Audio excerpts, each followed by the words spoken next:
Canada are coming off of finishing 4th at the 2024 Copa America, and they earned a ton of respect from that tournament, which means that this may be the best time to start recruiting dual nationals, and Jesse Marsch thinks so, because he is right now looking at 10 different dual nationals, and he believes 3 to 4 could impact the team right now. So today I'm going to come up with a list of 10 dual nationals that I believe Jesse Marsch should check out. So hopefully you guys are excited, and if you are, let's get into it now.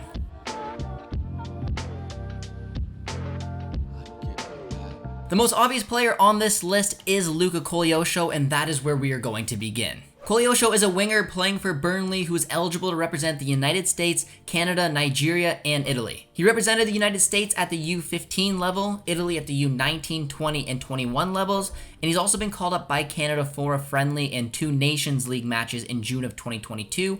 However, the plan was for him to always just experience the camp, and he departed after the cancellation of the Iran friendly. So what are my thoughts? Can we recruit him? I think we have a better advantage in the United States and Nigeria, but right now I think the ball is in Italy's court, and sooner or later I do believe they will call him up. Jefferson is the second player on my list, and he is a striker who just recently moved to the Premier League, signing with Bournemouth. Now, moving to the Premier League is amazing, but it's unlikely that he will be a starter, so he could be a squad player, mainly featuring off the bench, or he could even potentially get a loan move before the season begins. Jefferson is a talent though, and he is eligible to represent Canada, England, and Jamaica, and he has represented England at the U18, 19, and 20 levels. I do think Jefferson will represent Canada at some point, I just don't know when. He just got to move to the Premier League. I think he will back himself for a couple of years to make a difference in that league and get on the radar of the England national team coach, and if he doesn't over the next few years, I think that's when Canada is more likely. The third player on my list is Niko Seager, who's a right back playing for Hajduk Split. The young defender is eligible to represent both Canada and Croatia, and he is recently featured for Croatia's U21 side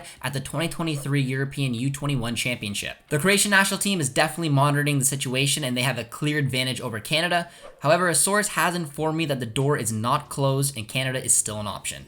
The fourth player on my list is Mo Farsi, who is a right back playing for the Columbus Crew. Farsi is eligible to represent Canada and Algeria, and he has represented Canada at the U23 level. Unfortunately though, I was told by a source that Farsi only wants Algeria, and despite rumors, there's no issues around making that one-time switch. It does look like Jesse Marsch has his work cut out for him if he wants to get Farsi to commit. Number 5 on my list is Promise David, a player I recently just did an interview with, if you guys want to check that out.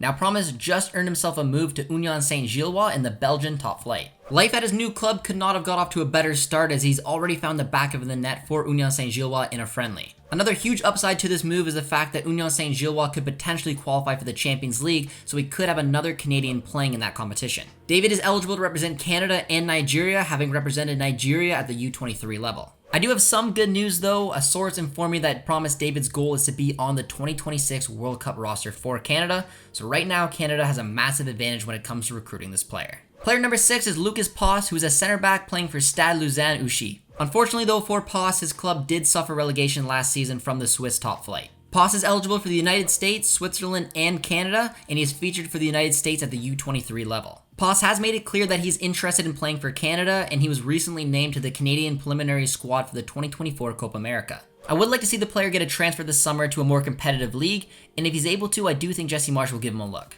Player number 7 is Simon Colijn, who's a center attacking midfielder playing for De Graafschap in the Dutch 2nd Division. Colijn is eligible to represent Canada and the Netherlands, and he is featured for Canada at the U17 level. Canada definitely has a big advantage here. Colijn is a versatile player who keeps improving season after season, and I think it's just a matter of time before he earns himself a top flight move and hopefully a Canada call-up. Player number 8 is Luca Kosho. Luca Kosho is a striker who recently played for FC Slovan Liberec in Czechia. His strong season last campaign earned him a transfer this summer to the Eredivisie with Hercules Almelo. He is eligible to represent Canada, Croatia, and Bosnia-Herzegovina. Kosho is coming off of a great season in the Czechia top flight, and he has a striker profile that I believe Marsch would be interested in. The door is definitely open for all 3 of these countries, so we will just have to wait and see which one he picks. Player number 9 is Santiago Lopez, who is a striker playing for Pumas in Liga MX. Lopez is a dual national eligible for Canada and Mexico. He is featured for Canada at the U18 and 19 levels, and he is now playing for Canada at the U20 level. It's a statement that Lopez wants to represent Canada at this level because Mexico are very strong with their youth programs.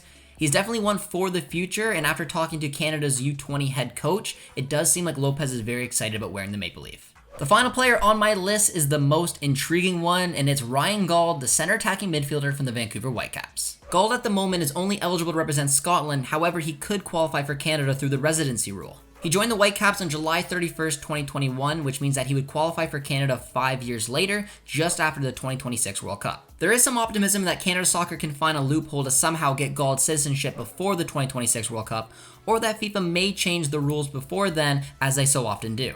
I interviewed Ryan about a year ago and I asked him about Canada. He said he'd have to wait and see when the time comes, but he's not ruling anything out. That is all for today's video. Let me know down in the comments section what you think about these 10 dual nationals and which ones you would target first if you were Jesse Marsch. Hopefully you guys enjoyed it. As always, be sure to drop a like, drop a sub, and we'll see you guys soon. Cheers, friends.